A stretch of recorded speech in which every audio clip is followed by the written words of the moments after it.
大家好，欢迎来到我的婚介所，我是丽姐。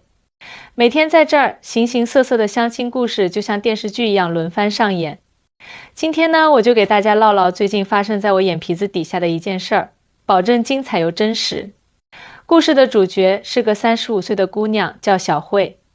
这姑娘啊，刚来咱婚介所的时候，那回头率可高了，不少男的一瞅见她，就跟我说：“丽姐，这姑娘看着真有气质。”长得漂亮，身材还好，这条件相当不错啊。没错，小慧工作稳定，收入也不低，性格也挺好相处的，咋看咋是个优质对象。可谁能想到，在相亲市场上，她却成了个让人望而却步的高风险人物。这到底咋回事呢？别急，听我慢慢给你们讲。小慧这姑娘对未来另一半的要求那可真是不低。她跟我说，男方年薪得50万以上，身高180厘米往上，不能有离婚史，学历还得是硕士以上，最好是公务员、国企或者知名企业的中层管理。他觉得只有达到这些条件的男人才勉强能入他的眼。但这还不是最关键的，他最看重的是男人的责任感和经济能力。他常跟我说，丽姐，我不想随随便便谈个恋爱，我就想找个能让我依靠的，给我一份安稳未来的人。我当时就想，这要求确实有点高了，一般人还真达不到。我就劝他，小慧啊，这找对象呢，差不多就行了，别太挑剔，不然很难遇到合适的。可他特别坚持，丽姐，我都这个岁数了，不想将就，婚姻可不是小事儿，我得慎重。小慧除了条件要求高，还有个特点，就是慢热。不管跟哪个男的见面，刚一接触，他就跟个冰块似的，保持着礼貌的微笑，偶尔说几句客套话，让人根本摸不透他心里咋想的。每次见完面，他就给我发微信，丽姐，这男的条件看着还行，但我觉得我俩之间差点火花。我就奇了怪了，这火花哪能那么容易就擦出来啊？我私下问过他好几次，小慧，你是不是太挑剔了，就没遇到个稍微心动点的？他每次都特干脆地回答我，丽姐，我真不是挑剔，我就是不想将就。这么多年过来了，我明白婚姻不能草率。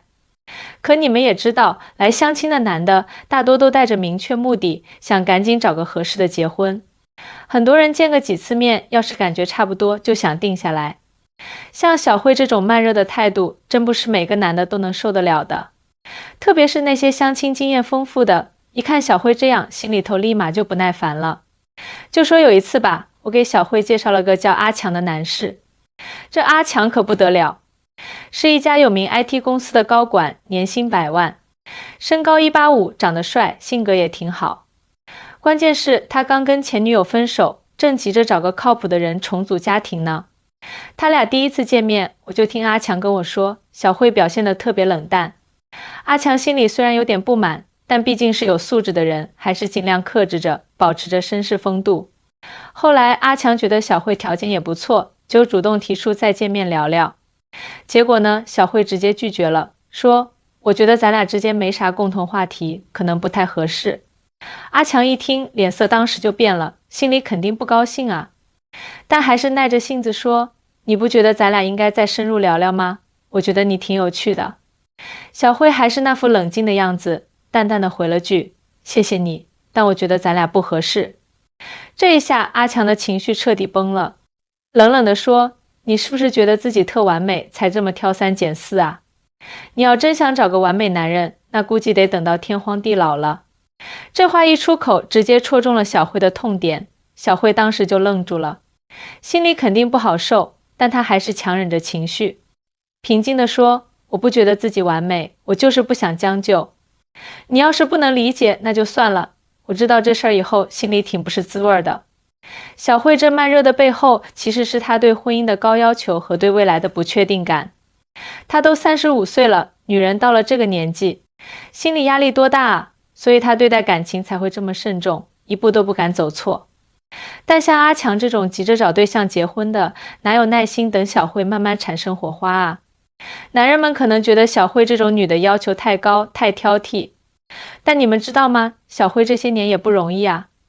她跟我讲过她以前的感情经历，谈过几段恋爱，每段都不长。她曾经特别爱一个男的，俩人在一起的时候，她掏心掏肺的，结果那男的最后还是选了个比他年轻的姑娘。还有一次，他遇到个看着挺有责任感的男人，可在一起之后，那男的对他特别冷漠，把他伤得透透的。所以啊，小慧并不是要求啥高不可攀的条件，她就是想找个真正懂她、理解她的男人。她希望这个男人有责任心，有家庭观念，能跟她踏踏实实过一辈子。对她来说，婚姻可不是简单的两个人搭伙过日子，那是一种对人生的承诺。但现实就是这么残酷，相亲市场上现在流行一种速食文化，大家都想快点找到合适的，不愿意在一个人身上花太多时间。像小慧这种慢热的大龄剩女就特别容易被嫌弃，男的都觉得她们太难伺候，浪费时间。其实啊，这些慢热的大龄剩女们，她们的高要求并不是故意刁难男人，她们是经历了生活的酸甜苦辣，对未来另一半有了更高的标准。她们想要的是一份真挚、长久、充满安全感的感情，而不是随便找个人就结婚。男人们啊，要是你们遇到这种慢热的女人，真得慎重对待。要是你们没有耐心，也不够真诚，那还是趁早别招惹人家，省得浪费彼此的时间。好了，今天的故事就讲到这儿了。要是你们觉得我讲的还行，对你们有点帮助，欢迎在评论区留言告诉我，也可以给我点个赞，要是大方点。打赏请丽姐喝杯茶，那我就更开心啦。咱们下次接着聊相亲故事。下面咱们接着深入讲讲小慧的事儿。自从那次和阿强不欢而散之后，小慧心里其实也不好受。她跟我说，她也知道自己可能表现得太冷淡了，但是她就是没办法，心里那道坎儿过不去。我就劝她，小慧啊，你也别太往心里去。这相亲嘛，本来就是个碰运气的事儿，这次不合适，说不定下次就遇到对的人了。你也稍微改改自己这慢热的性子，别把人都吓跑了。小慧无奈地笑了笑，丽姐，我也想改啊，可这么多年养成的习惯，哪能说改就改呢？而且我真的怕再受到伤害，所以才会这么小心翼翼。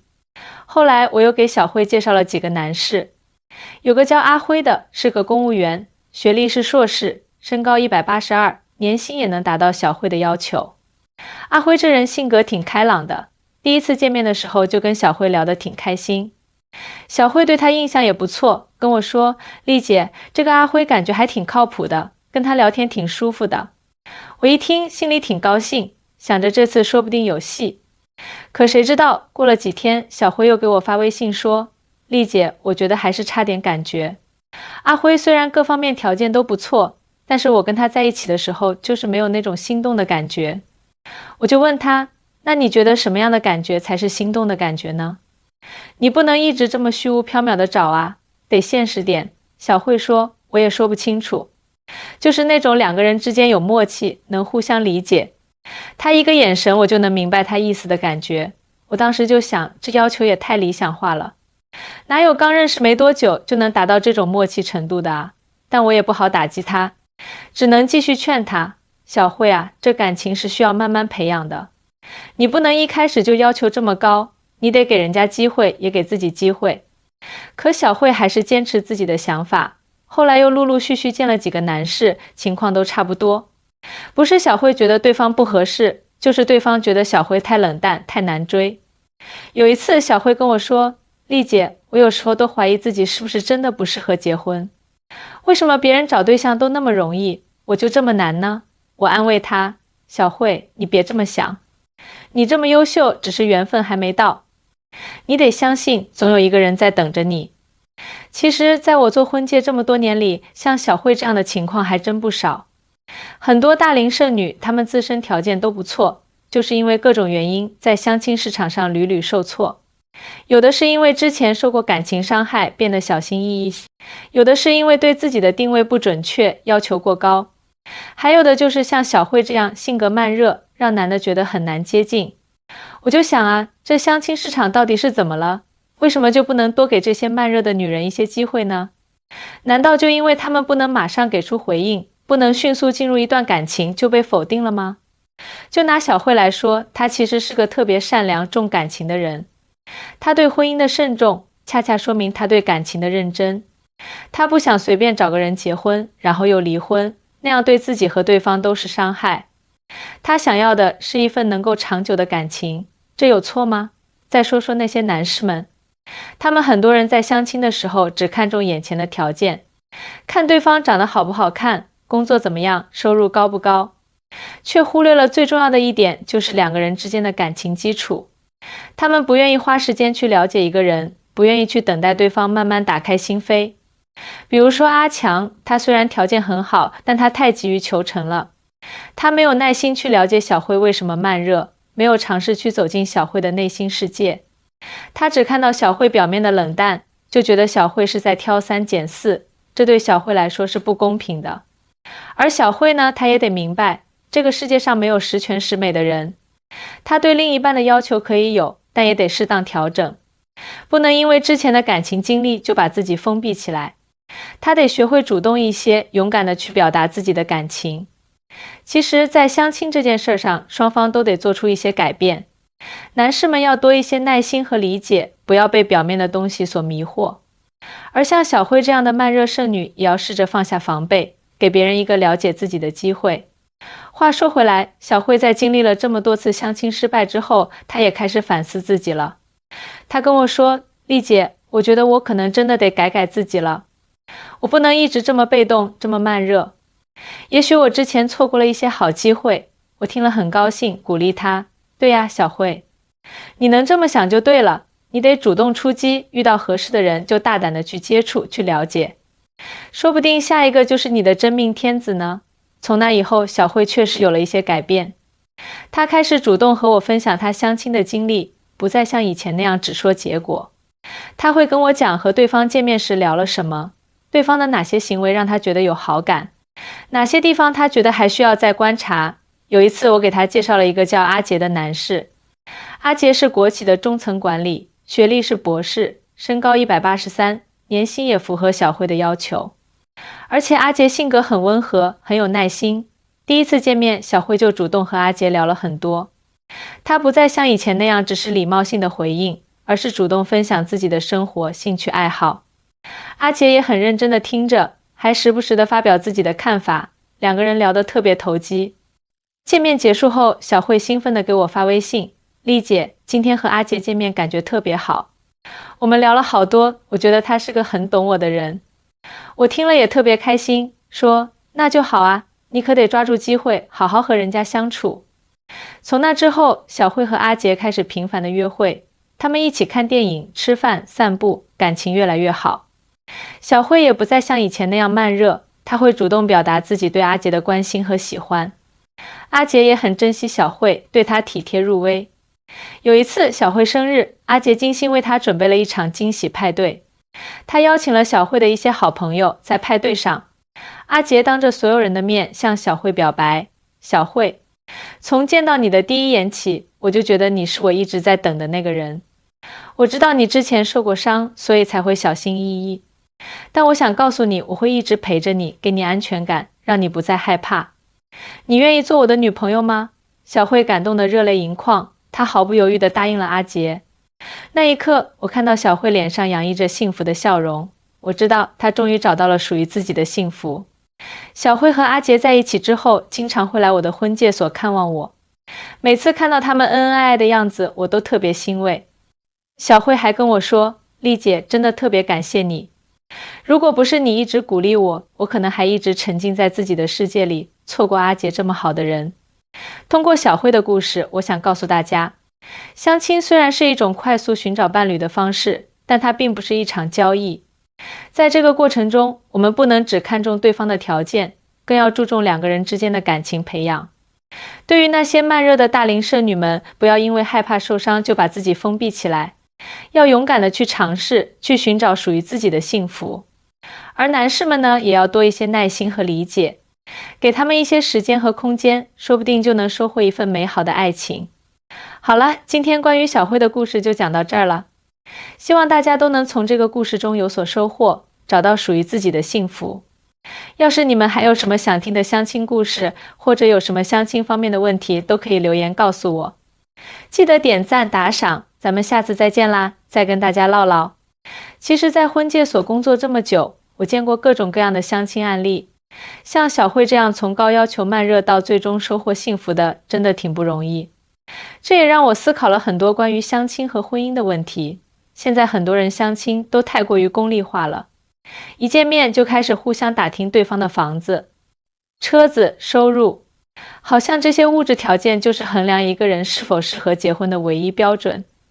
其实啊，婚姻不仅仅是物质的结合，更重要的是两个人的灵魂契合，是相互理解、相互包容。就像小慧，她一开始提那些条件，其实也不是单纯的追求物质。她经历过感情的挫折，知道一个有责任感、有经济能力的男人对于一个家庭来说有多重要。她想要的安全感不仅仅是物质上的保障，更是精神上的依靠。但很多男士不理解她，觉得她要求高，觉得她挑剔。其实他们没有真正去了解小慧内心的想法。而小慧的慢热也是她保护自己的一种方式。她被伤害过，所以不敢轻易付出感情。她需要时间去观察，去了解对方是否真的值得托付。这本来是很正常的心理，但是在相亲这个快节奏的环境里，却成了她的缺点。在这个时代，大家都太忙了，忙着工作，忙着生活，好像连谈一场恋爱的时间都没有了。相亲市场上的速食文化越来越盛行，大家都希望能快速找到一个合适的人结婚，却忽略了感情是需要慢慢培养的。我记得有个小伙子也是来相亲的，他跟我说他相亲了很多次，每次见面都觉得差不多就行，然后就试着交往。但是交往一段时间后，就发现两个人根本不合适，最后只能分手。